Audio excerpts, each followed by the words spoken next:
She called me at 3 a.m. My card declined at the club. Send me $2,000 right now, or they won't let us leave. I replied, call your dad.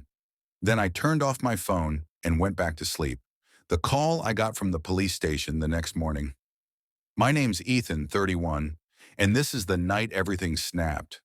I've always been the quiet one, the guy who observes before reacting, who swallows his anger until it becomes razor-sharp clarity. And she was the kind of woman who made storms feel charming. But every storm eventually shows its true destruction. This story begins long before that 3 a.m. call, long before the police station, long before the pieces came together so perfectly it felt like a trap I didn't even know I had been preparing. Her name was Mayari Shakuninam, 28, magnetic, reckless, intoxicating in ways that made me overlook things I should have run from. When we first met, she had this softness around her edges, like she was trying desperately to prove she wasn't the chaotic person her friends said she was. I believed her. Maybe I wanted to believe her. For almost a year, I played the role of the stable one, the responsible one, the man who made sure bills were paid, rides were safe, plans were solid. She always called me her calm, but calm is just another word for someone you can lean on until they break. I think the first real red flag should have been the way her stories changed. One night she'd say she was at a friend's house. The next day she'd accidentally mention she was actually at a lounge. Then she'd laugh it off. You worry too much, Ethan. No, I noticed too much. Her nights out started going from once a month to once a week, then twice a week. Then suddenly it felt like I was dating a ghost who only appeared when she needed something. Still, stupidly, I held on. Why? Because when she loved you, even for a moment, it felt like the world stopped spinning. She'd curl into me, whispering things like, "You're the only one who gets me." It's incredible how easily words can become chains. But then came the night everything snapped. The night I realized I had been loving a version of her that never existed. It was a Friday. She walked around our apartment wearing that burgundy lipstick she only wore when she wanted attention. She said she was going out with Ashley from work. I nodded, pretending I believed her, but I didn't. Ashley had moved to Texas 3 months ago. She rushed out the door before I could say anything, and I just sat there in the silence, staring at the door she slammed behind her, feeling something unfamiliar rise in me. Not anger, not jealousy, something colder, detachment. For the first time, I didn't check her location, didn't ask who she was with, didn't wait up for her. I turned off the lights, put my phone on silent, and went to bed. But life never lets you walk away cleanly. At exactly 3:02 a.m. The buzzing wouldn't stop. When I opened my eyes, I saw her name flashing across the screen like an alarm. Maya calling. I almost let it ring. But something told me to answer, if only to hear what excuse she had prepared this time. The moment I picked up, her voice exploded into my ear, frantic, loud, laced with that drunken tremble I knew too well. Ethan, my card just declined at the club. They're not letting us leave unless we pay the tab. I need you to send me $2,000 worth sound right now. Her voice wasn't pleading. It was demanding, entitled, like I owed her this. I sat up slowly, rubbing my face. 2,000 for what? She scoffed loudly. Music thumped behind her. Someone yelled something. She covered the mouthpiece and hissed at someone before coming back to me. For the table, for drinks, for everything. Ethan, stop asking questions. Just send it. I'm stuck here. No, I said quietly. Silence. Sharp. Immediate. What did you just say? She snapped. I said no, Maya. Call your dad. Her inhale was sharp enough to cut glass. Are you serious right now? You're embarrassing me. They're staring at me. Why are you doing this? Just send it. You know I'll pay you back. She never paid back anything. I leaned back into the pillow, letting the coldness settle into my voice. Good night, Maya. Ethan. Click. I turned off my phone. In that moment, something in me felt strangely peaceful, like the universe had been waiting for me to choose myself. When I woke up the next morning, the sun was too bright, the apartment too quiet, and my phone, when I turned it on, was vibrating so hard it nearly slid off the table. Missed calls, dozens, texts, paragraphs, voice notes, screaming, crying, silent breathing, then one number I didn't expect. City Police Station incoming call. My stomach dropped. A part of me tensed, preparing for the worst. Another part wasn't surprised. I answered. Hello? A tired male voice responded. This is Officer Ramirez. Are you Ethan Morgan? Yes. You're listed as the emergency contact for a woman named Maya. There it was. The consequence she swore would never come for her. She's currently in custody. We need someone to come in for a statement. My heartbeat thudded in my ears. What happened? The officer sighed like he'd already repeated the story 10 times that morning. There was an altercation at a nightclub.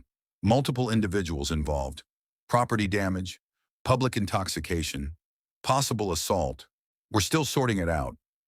I closed my eyes. Of course. Of course this is where her night ended. The officer continued. She says she called you to help her, claims you refused to come, and that's when things escalated. My jaw tightened. She's blaming me? I asked flatly. She's emotional, he replied carefully. We'd like you to come in. I didn't say yes. I didn't say no. I just sat there on the edge of the bed, gripping the phone, realizing this was the moment every red flag had been pointing toward. The moment she expected me to save her. Again. I stared around our apartment, her heels by the door, her half-opened makeup bag on the counter, the jacket she borrowed from me lying on the couch. It felt like the leftover pieces of a life I no longer recognized. My phone buzzed again. A new message from her friend Jenna, the one who always looked at me like I was the boring, responsible adult ruining their fun. Jenna. Ethan, she needs you. Please go down there. Don't be like this. Like what? Logical? Then another message. Jenna. It wasn't her fault. It never was. Another buzz, this time from Maya herself, somehow texting through whatever restricted system they had. Maya. Ethan, please messed up. Just come here. Please. But something inside me was done. Done being the safety net. Done being the emotional punching bag. Done being the man who paid for her chaos while she danced through life like the consequences didn't apply to her. Yet, there was still one part of the story I didn't understand. One detail the officer hadn't mentioned. One truth that would hit me like a freight train later. Because while the police station was calling me, someone else had already called them. Someone I didn't know existed.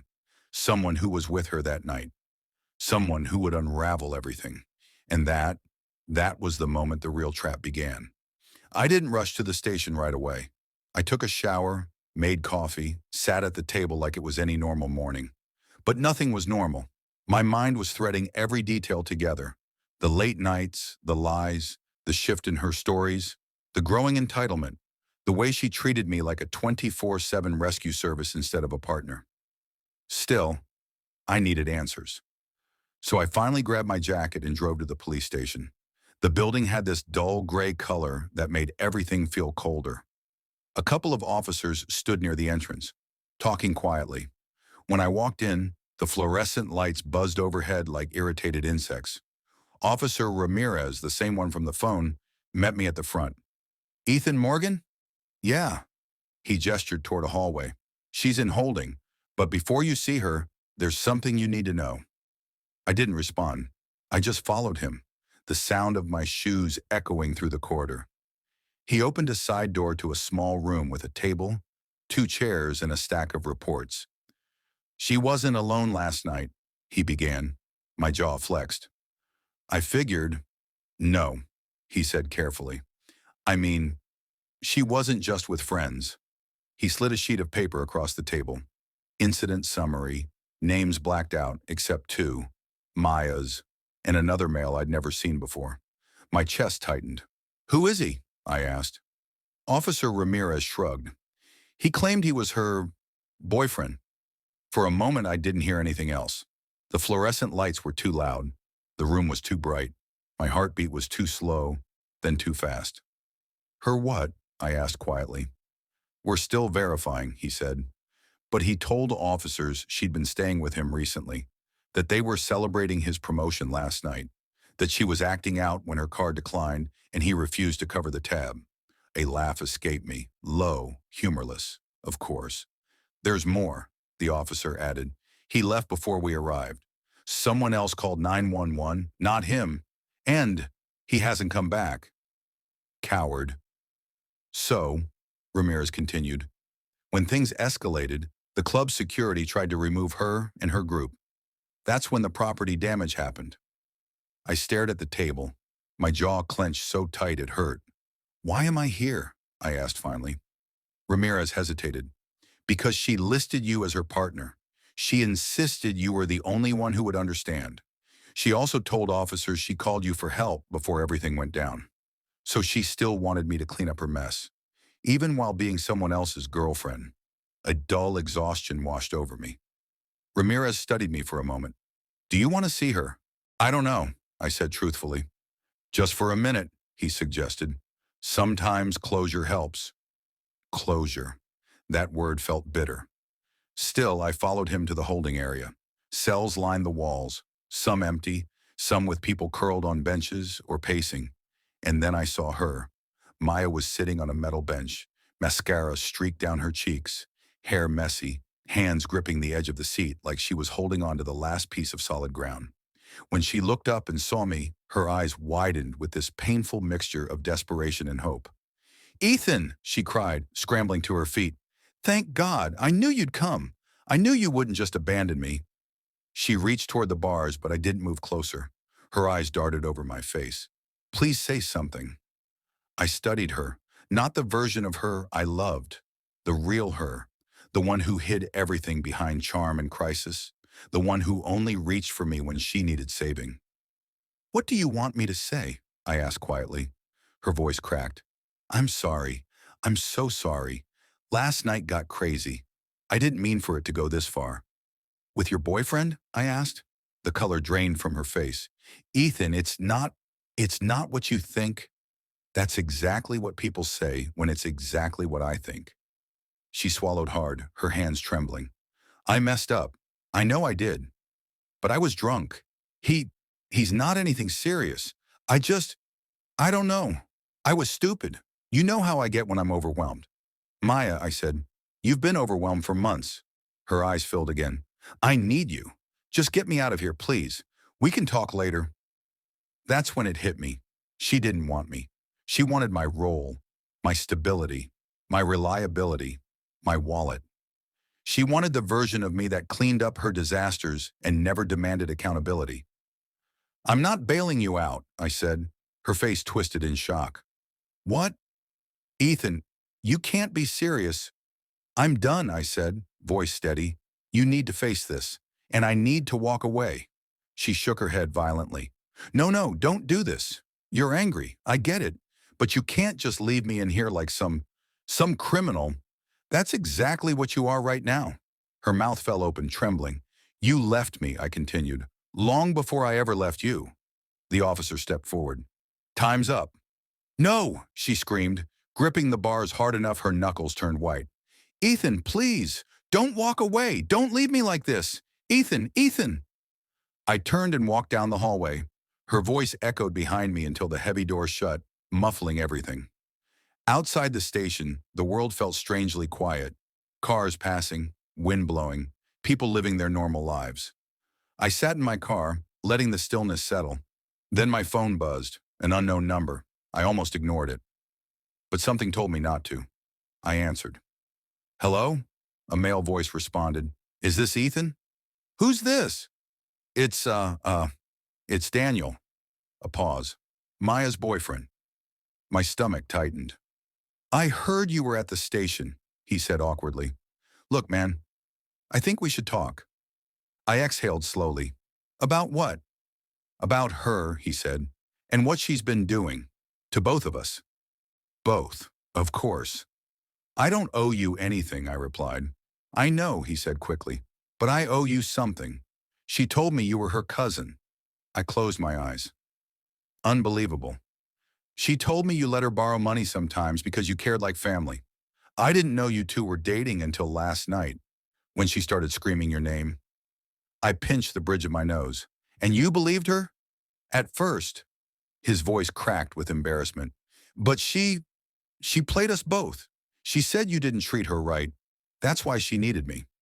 There it was, the truth unraveling, predictable as gravity. He continued, I'm done with her. I'm not bailing her out either. I, I just thought you should know what she told me. What she told everyone. Everyone. I stiffened. What do you mean, everyone? He hesitated. She's been telling people she's single, telling others she's in an open relationship, telling her friends you're controlling, telling the guys she meets that you're just a roommate. I didn't know what to believe. I breathed slowly, evenly. One truth, then another, then another. Daniel sighed. I'm sorry, man. She used us. That's all I wanted to say. He hung up. I sat there for a long time, quiet, unmoving, until my phone buzzed again. This time it was Jenna. Jenna. She said you ghosted her. That's why she went out with someone else. Then another message, Jenna. I didn't know you were still together. Then, Jenna. She needs help, real help. Maybe jail will force her to get it. For the first time, Jenna sounded honest. I drove home. The apartment felt like a museum of a relationship that never existed. Her belongings scattered everywhere. Her perfume lingering in the air. Her half-finished coffee on the counter from yesterday morning. I grabbed a cardboard box, then another. I packed everything she owned, every dress, every shoe, every photo, every reminder of who I thought she was. I didn't throw anything away. I didn't burn it or break it or rage through the place. I packed it neatly, calmly, coldly. Something inside me had shifted from heartbreak to clarity.